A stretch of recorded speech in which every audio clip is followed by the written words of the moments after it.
Everyone, aka Patters, I am Peter A. DeLuca. Thank you for joining me and welcome to the 31 Days of Dread. I'm your host, aka Pat, another known as the Pop Culture Pope, and this is where we do one horror movie a day for the entire month of October. And look, it's really hard not to do Stephen King. There's so many Stephen King movies. For Stephen King, at one time, it was like superhero movies where no one seemed ever happy with a superhero movie. And then all of a sudden, they all became good. Stephen King adaptations have the very exact path. The parallels are equal. Stephen King's first and only directorial debut is Maximum Overdrive, and that is today's flick. Now, if you like Emilio Estevez, if you like 80s horror, if you like a wonderful, bright idea that for some weird reason...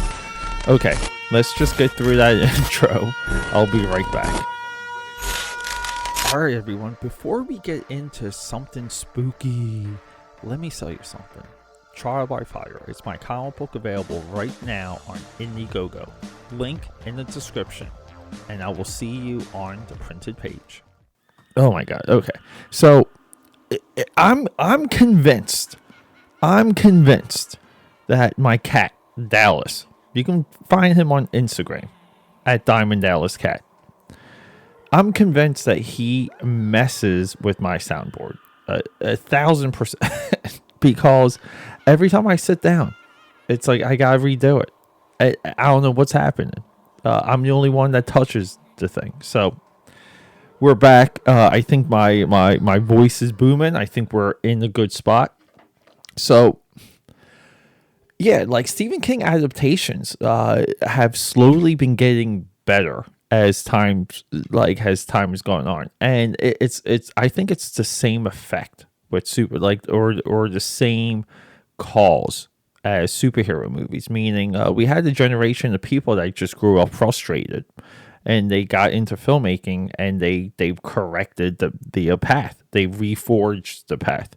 I think a lot of people that grew up on 80s horror got into filmmaking and just wanted to make good Stephen King adaptations. Now, I haven't seen the update for Pet Sematary, and I don't know. Like, I guess that's a lukewarm reception. But after Child's Play, yesterday's movie, Child's Play blew my mind because it's a solid idea. It's a solid take.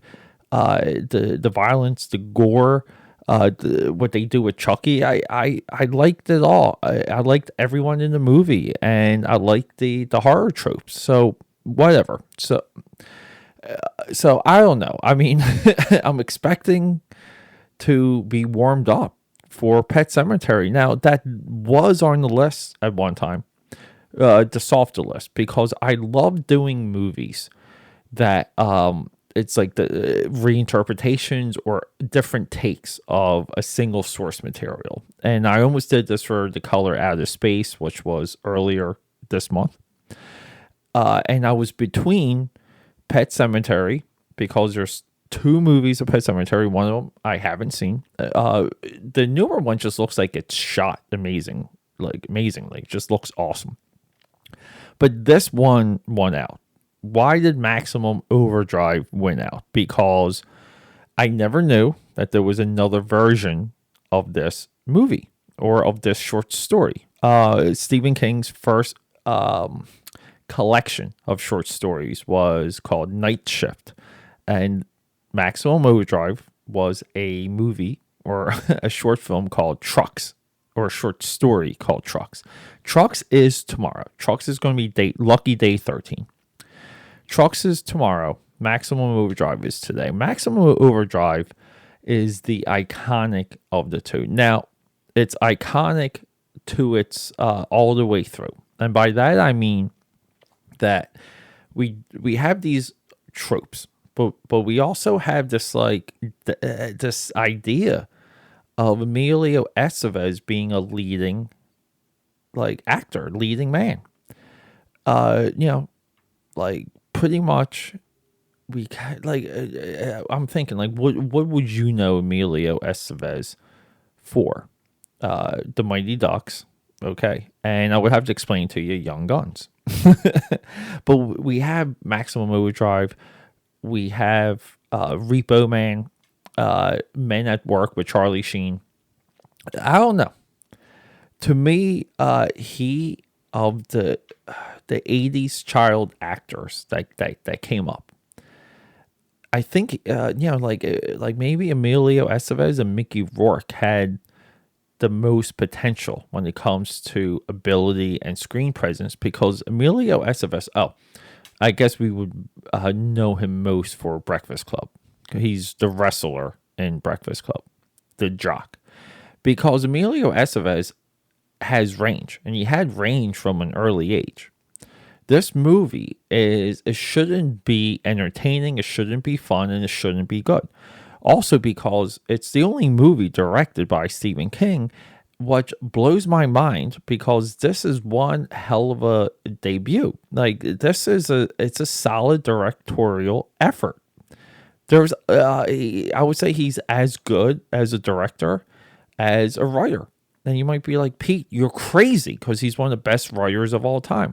Yeah, if I extrapolate what he did with Maximum Overdrive, if I extrapolate that into a practiced career, yeah, I would say, okay. And look, this is, in my eyes, this is another category where Clive Barker edges out Stephen King, because Clive Barker wanted to present horror.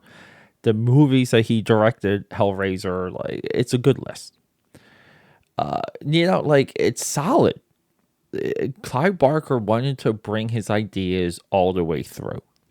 And I think his ideas when it comes to horror are far more enlightening than Stephen King. I think Stephen King does over-the-counter easy horror, but he does it well.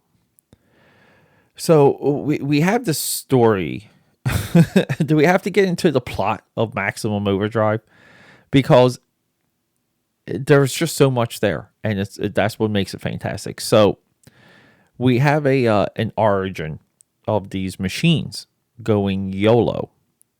Machines becoming sentient machines. Now, the movie picks and chooses because it's trucks, right? Like that's the short story. So I'm assuming if I read the short story, it's going to be trucks and not cars. But in some of the montages and the build into this movie, we have electronics are going crazy. Electronics are rebelling, and it's the cause of all of this. It's the same as Night of the Living Dead. Night of the Living Dead had the Venus comet. There was a comet that passes over Earth. The tail of the comet, Earth is going to be in its path for 8 days, 7 days. And that's it. Like, here we go. Like, horses are out of the gate. And I just think, like, this, it's like the simplicity of it. The nod to the 50s, to the showmanship of horror at one time. So, we have a really big idea. We have a world encapsulating plot. Like everyone in the world's involved with this plot. But then we have a small group of people held up, surrounded by trucks in a truck stop. Cafe, diner, gas station, truck stop. Now, if you've seen The Mist, the Frank Darabont movie, which is phenomenal, another Stephen King adaptation, like, this is it. We just have people that have to escape. And along the way, we have great deaths. We have mental meltdowns. We have Emilio Estevez with a criminal record emerging as the hero. And we have people we just don't like that we want to watch get killed. Bingo.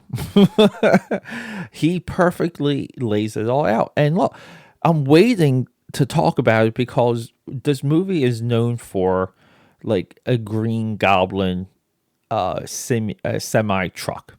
It's a like a Toys R Us truck, and they have like a goblin or like a toy, that takes up the whole front end of the truck. But it's the Green Goblin.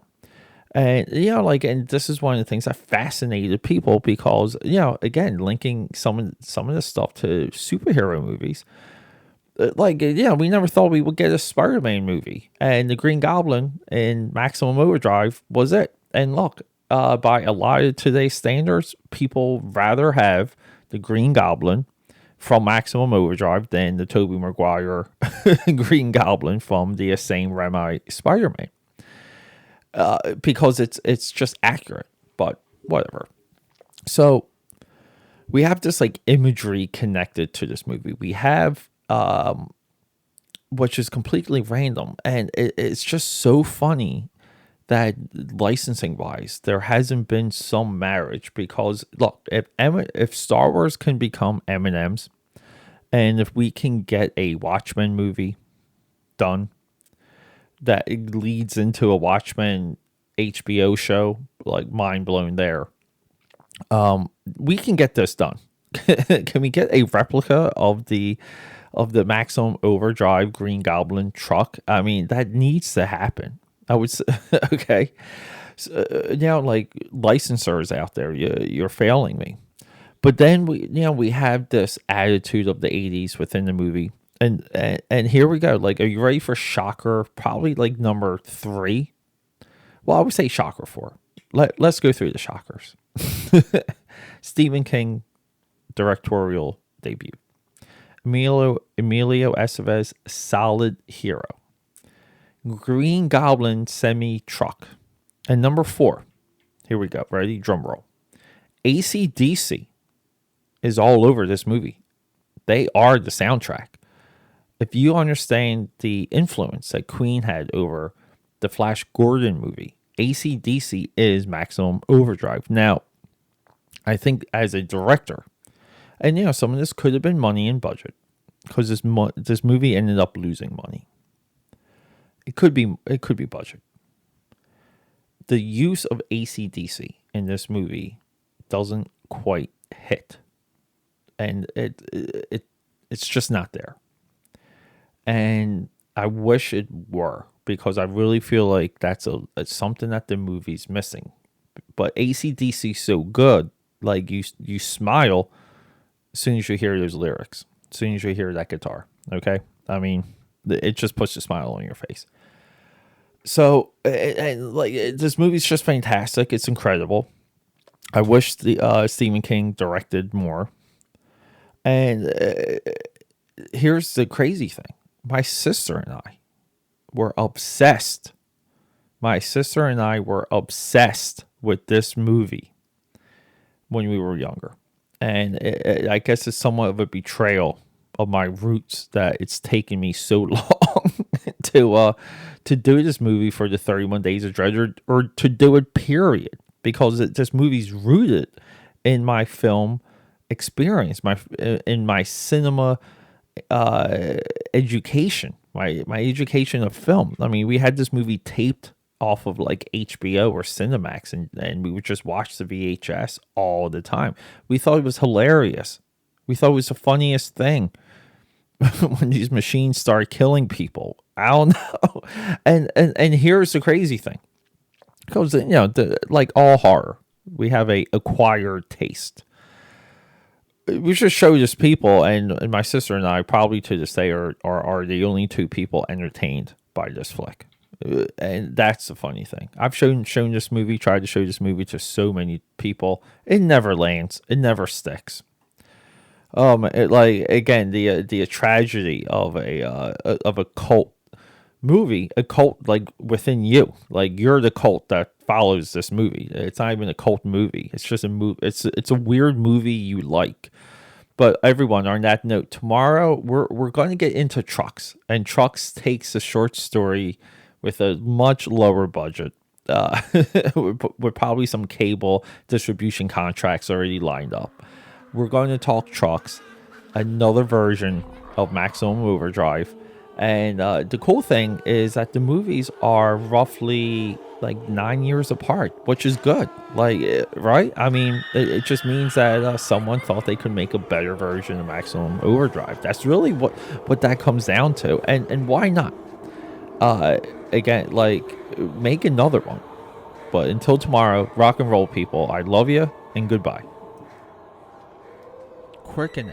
Quick announcement. So this episode is dedicated to my father, R.I.P. Tony DeLuca, Tony Ironfeet. We love you, and we miss you every single day.